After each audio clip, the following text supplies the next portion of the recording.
Welcome to the deep dive. We're here to take some pretty complex research and ideas and really boil them down, giving you the insights you need.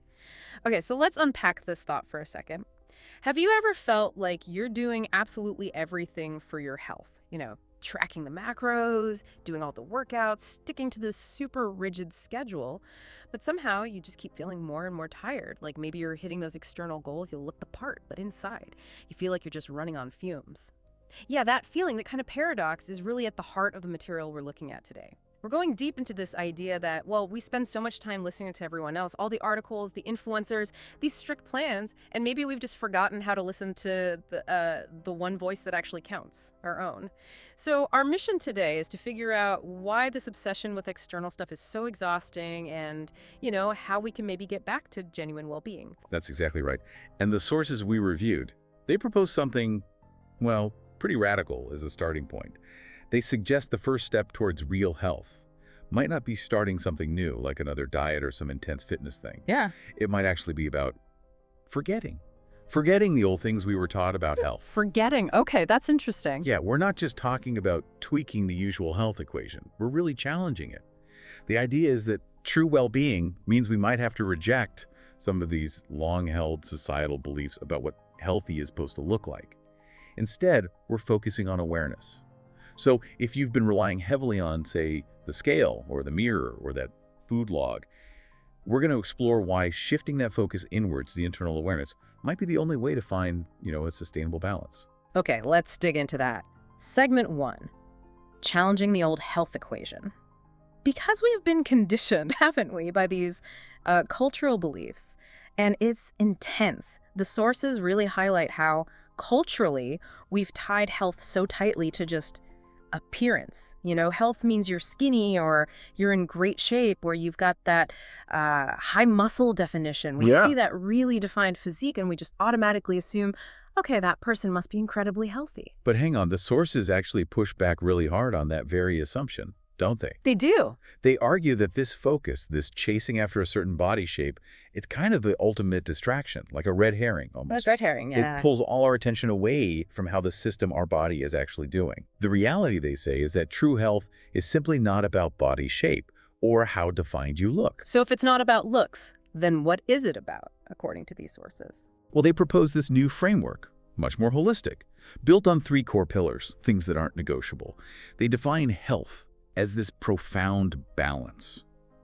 The term sumdin comes up in the core text, meaning this sort of 3-way harmony. Harmony between what? Between the physical body, the mind, our emotional state, and something they call internal life energy. Internal life energy. Okay, that one feels a bit less concrete than, say, measuring your biceps. How did the sources talk about that? Is it purely philosophical? Actually, no. In their view, it's very tangible. Think about it. The physical body, that's easy, right? Are your joints okay? Is your heart healthy? We can track that. The mind, that's about your emotional stability, your mental clarity. Are you feeling balanced emotionally? And then this internal life energy, that's like your reserves, your actual capacity to, well, enjoy life, to bounce back from stress. So if you have this amazing physique, but absolutely zero energy left to, play with your kids or even just focus on something meaningful, the sources would say that life energy pillar, it's crumbled.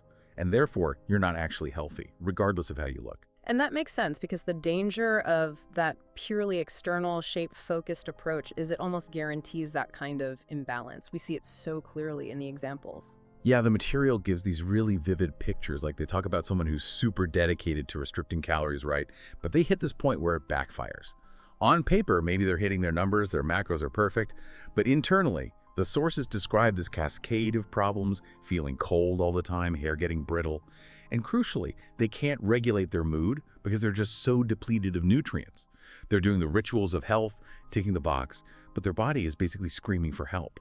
Exactly, sending out survival signals. And we see the flip side of that same obsessive effort when it comes to exercise too. The sources mention data on people pushing relentlessly for that maximum physical definition. Someone exercises harder and harder to get that look. Right. But in doing that, their mind just gets totally exhausted. We often think mental toughness means just pushing through pain no matter what.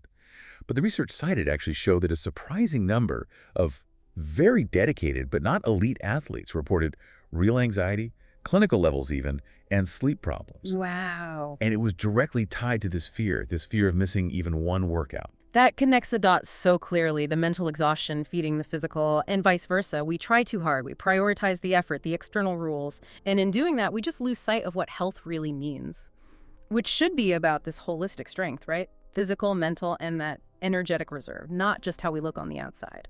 Mm-hmm.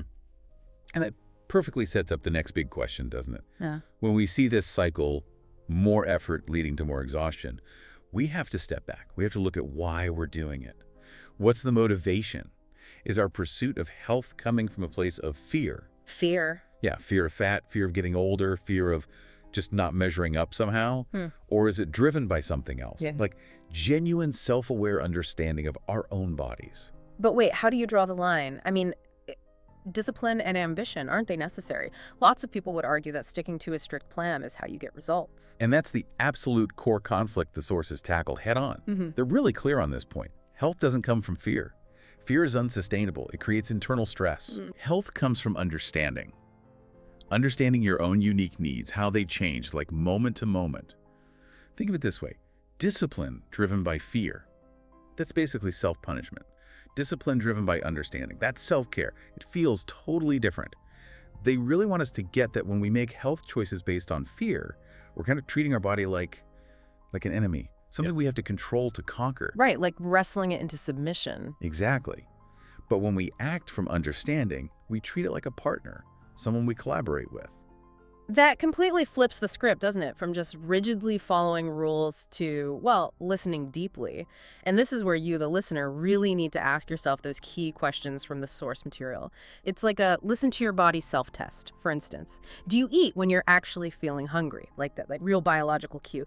Or do you eat because the clock says it's 10 a.m. snack time, or 6 p.m. dinner time, according to the plan? The sources argue that ignoring those true hunger signals over and over, it fundamentally messes up that body-mind communication. Connection. Exactly. Or maybe even more critical.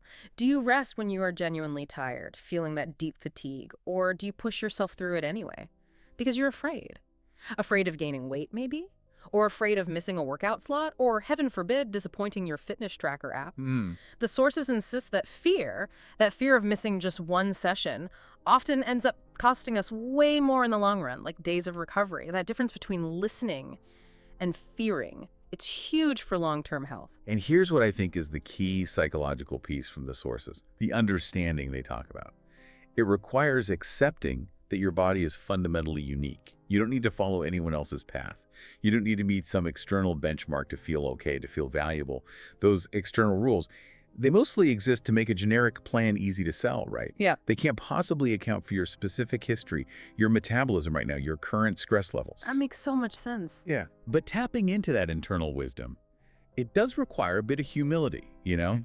If we've spent years following external rules that just left us tired and burnt out, we kind of have to admit, that would be those rules didn't actually work for me.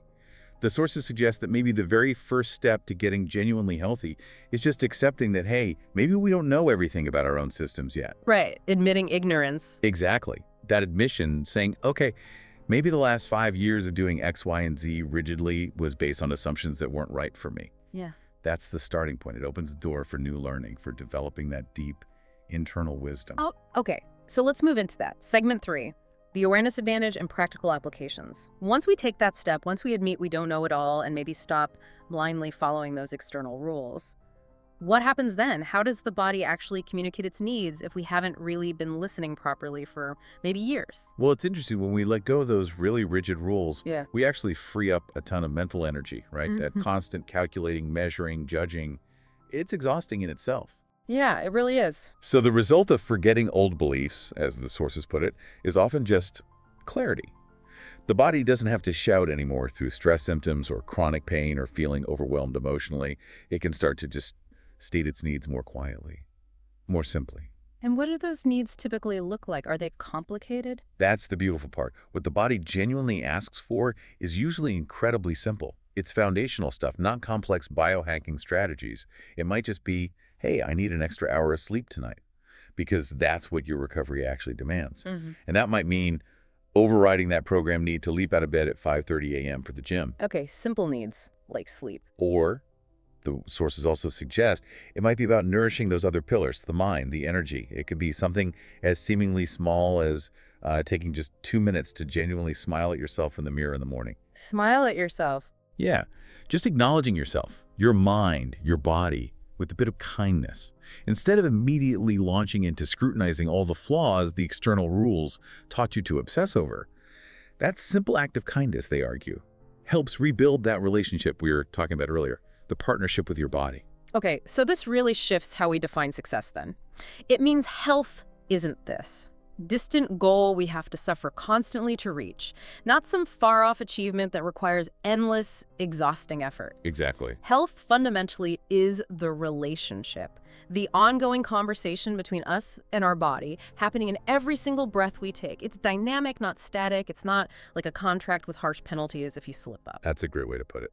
Think about any good relationship you have in your life right away. It needs honesty, flexibility, good communication to thrive. And when that relationship, the one with your body, is based on fear and arbitrary, rigid rules, it breaks down. It leads straight to that chronic exhaustion, that burnout we started with. But when you learn to actually trust your body, to listen, that's how you build real resilience. So if we zoom out and connect this to the bigger picture, it really comes down to awareness, doesn't it? Awareness is the key. It unlocks the door to that sustainable well-being we're all looking for. The whole journey truly begins with that simple moment of listening, of acknowledging your true state right now, not the state you wish you were in or think you should be in, but your actual state. Because yeah, true health really does start with awareness, not just more effort.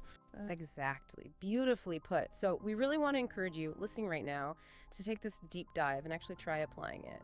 Maybe starting today. What if you just tried forgetting? Forgetting one, or even every externally imposed rule you've held onto about dieting or exercise or rest.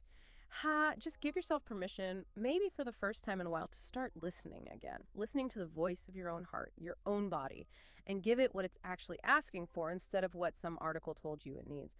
And we want to leave you with one final, maybe provocative thought to mull over on your own. If you truly, completely accepted the uniqueness of your own body right now, which specific rule, maybe it's about meal timing or exercise duration or how much sleep you think you must get, which rule would you break immediately, like today? And following from that, what new form of rest or nourishment or maybe just kindness would you prioritize instead? Just start there, start small, and start listening.